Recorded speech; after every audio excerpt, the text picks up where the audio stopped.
on the last video. I am a shadow. The true self. Yeah, from the start. That's my face. That's who you are, I believe. I saw metal limbs, golden eyes, and a ponytail. And a mirror image of Miss President's face, even though she was standing behind me, trembling. And so, we continue. Hey there, guys. LOI Games. I'm back with some more Persona 4 Orita. Where we last left off, Narukami has seen the shadow of Labris. And now, we'll continue onward. I wish you good luck. Thank you.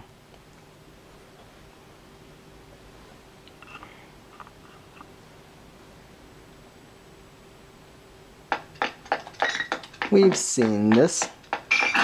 We've read this already, so we don't need this.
Yep, yada yada yada.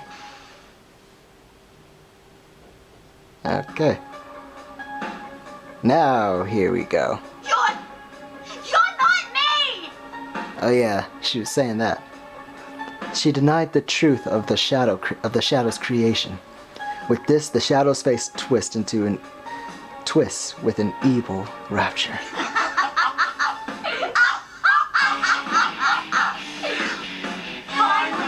You finally said it!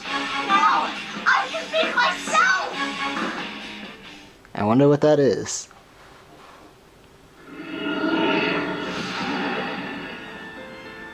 Yes, the power!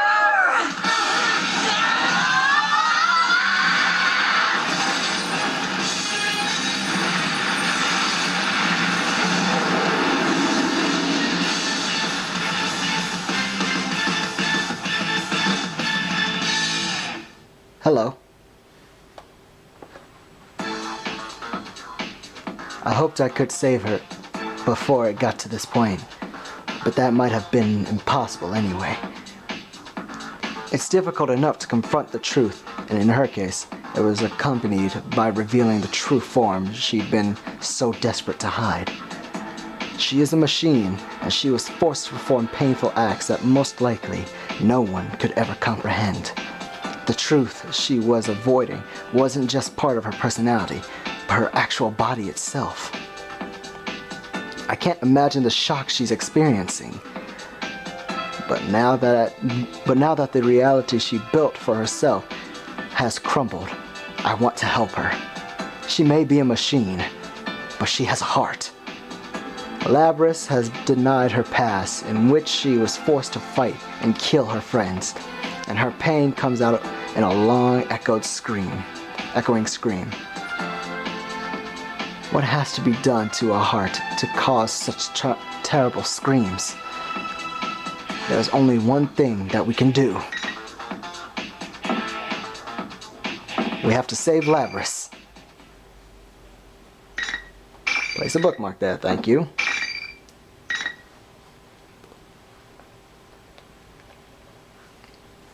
Let's move on.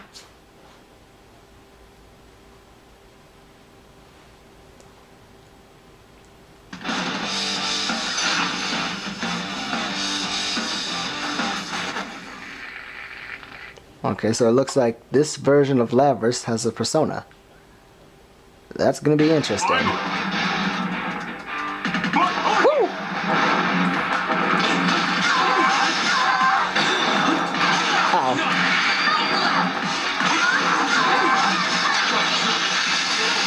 Take that! Nice try. I'm the strongest there is!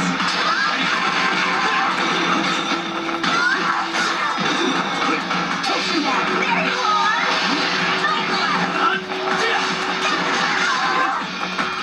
Ow. Arrivederci, Shadow Labrys. That's even her name. Place a bookmark. Yes, thank you.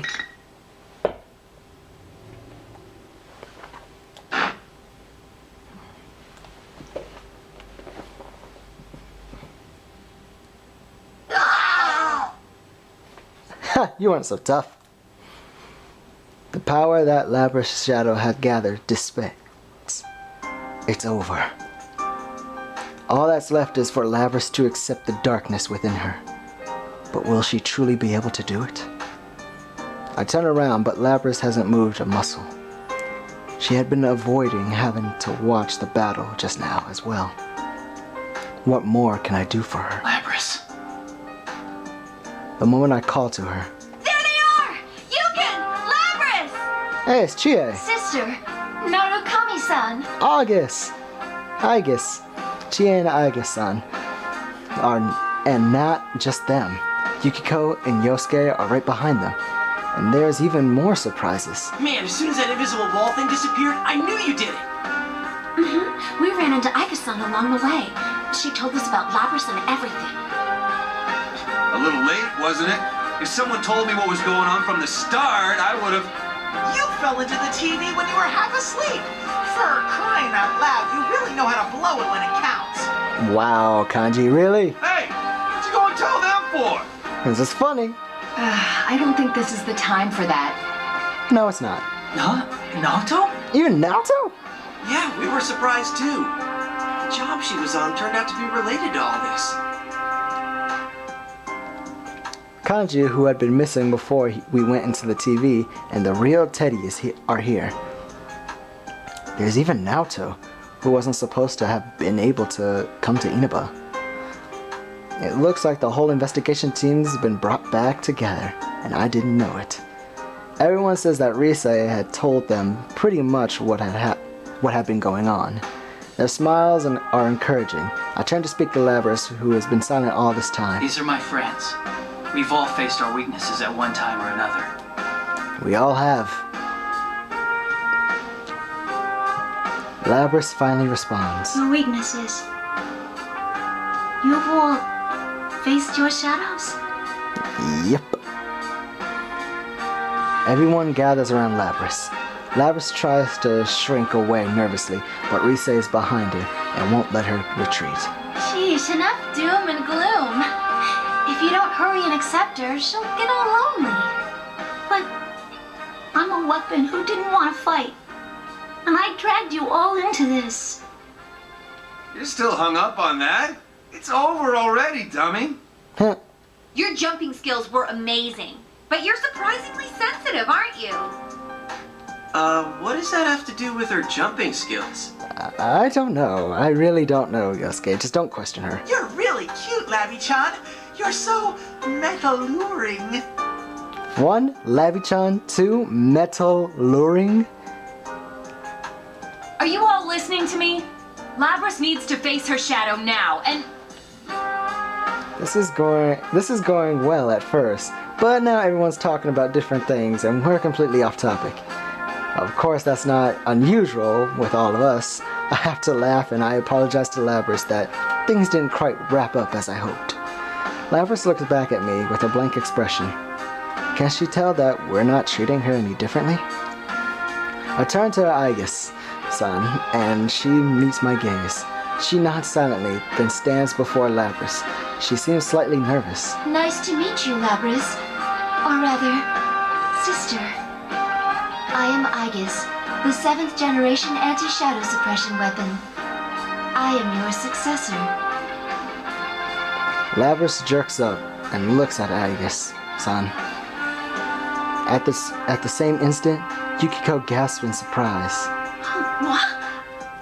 Excuse me, but are you also... You didn't notice? Yes. I too am a robot. it just occurred to you now? Well, this is Yukiko we're talking about here. Weren't you with her all this time, Yukiko? How did you not notice something like that? That's so like you. See? Even you says so. Once again, everyone looks towards Aiga-san and Labris, the non-human sisters. Now that I see them standing together, there are some like a family resemblance. Maybe I've been wrong this whole time. If Labris is Aiga-san's older sister, then should I be calling her Labris-san? Well, I guess that doesn't matter. My mission to retrieve you has brought me here. My colleagues are waiting for you. Are they gonna lock me up again? Considering all I did, of course they will. I doubt that. Labris' expression darkens. I haven't thought about it, but if Labris and Aiga-san are treated as weapons, it's no surprise that there would be measures to keep them in check. But Labris shouldn't have to just accept it. If she truly is going to be locked up, I make up my mind and wait for what Aiga-san has to say next, but she smiles. We can discuss that later. Right now, there is an important task you must carry out. To accept your shadow. I gotta do this, huh? Yep. Aiga-san quietly points out the shadow that has remained still while we've been talking. How long does it take for these shadows to go, like, berserk again, I wonder? Labris looks at the shadow and then turns away and casts her gaze down at the ground again. I see. So now I'm gonna have to act. It's okay. We're all right here with you. I indicate my friends that have gathered around her. I had been forced to fight against my friends, just as Labris had in the past. But I had been able to endure the suffering that Labris had not. Of course, I hadn't been forced to fight to the death. But the biggest difference between Labris and me is that I wasn't alone. What if I had been all alone in this place? What if everyone else had forgotten about me, and I had to fight all alone? Just the thought of it hurts. Labris had been forced to endure that pain. She must have thought that there was no escaping it. But she'll be all right now. We're not going to reject her. It doesn't matter if she's a machine. She's not alone anymore. Yeah. Labris slowly looks around at all the faces, searching each one for confirmation. Finally, she turns back to me and nods. Labris then walks over to face her shadow. When she walks, she no longer seems to be bound by her fear. She then looks down at herself. She looks at the mechanical body that she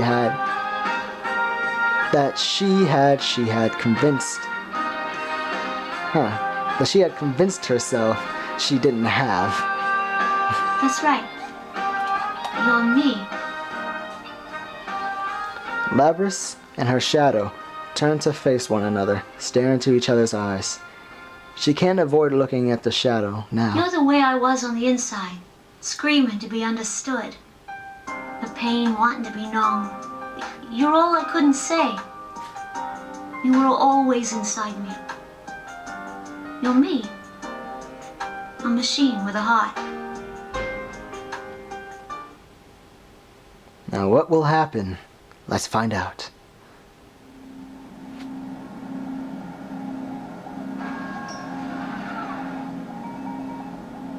I'm sorry I ignored you all this time. I was the one who left you all alone.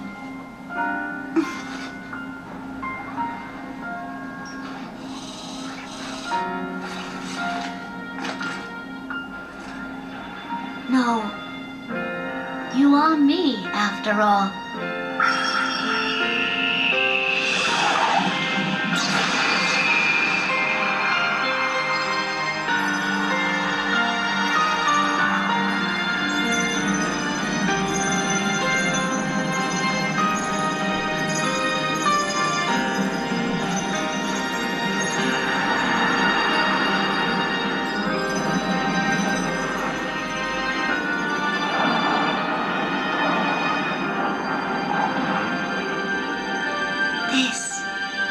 is my persona.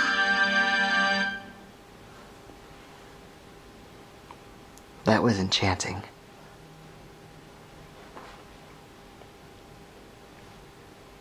Lapras accepted the existence of her shadow and obtained a persona. It's finally over. We take Lapras with us and follow Teddy and Rise to the school's rooftop, where they said it's connected to the TV in Juness. The invisible walls are gone. Perhaps there were walls like that wherever she came from, and she drew on that, making this place. But I have a feeling she's truly been freed from those walls now. As in confirmation, Lapras is slowly warming up to us, smiling more and responding to us when we start talking to her. Hey, I remember this music. When we reach the rooftop, we are surprised to see the TV world has regained the studio-like appearance that we were accustomed to. However, there are two unfamiliar faces waiting for us. Mitsuru-san, Akihiko-san. These people have overwhelmingly intense presences, but thankfully, they don't seem to be enemies. The moment we see them, we tense up, but after Aigis-san calls out in recognition, we learn that they are her friends. I'm Mitsuru Kirijo, Lapras' handler. Hello. A bodysuit like something out of a movie with fur coat on top. It looks like it doesn't really work, but her name immediately reminds me of something. The Kirijo group. And if she has the same name, she must be quite an influential person in it.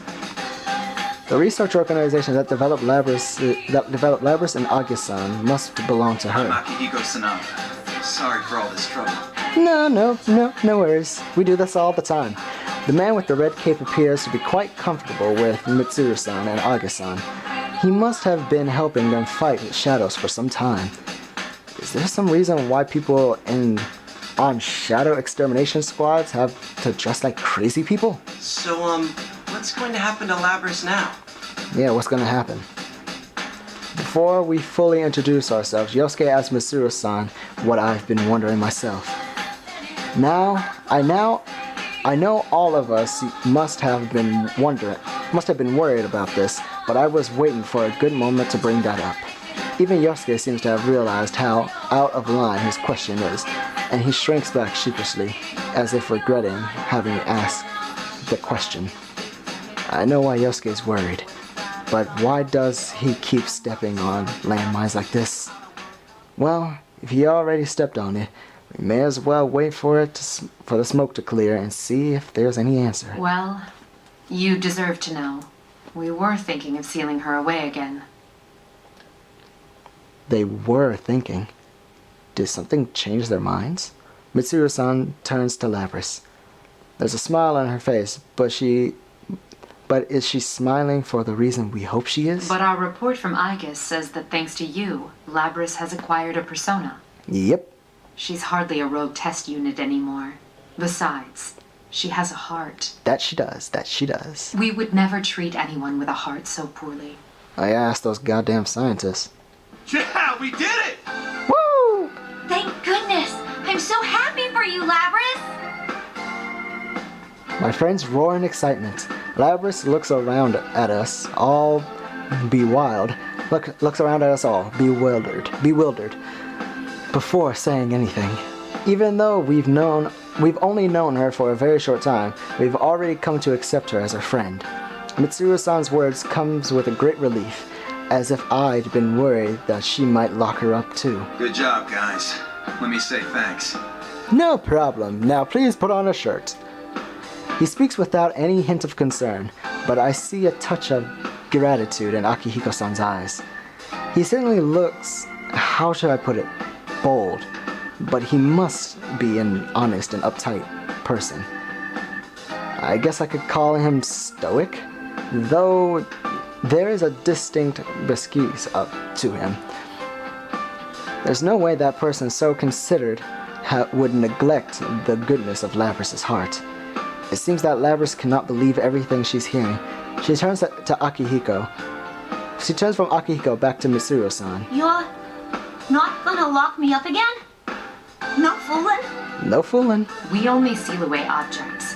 If I did that to you, knowing you have a heart, I'd be no different from the Corregio Corporation of old.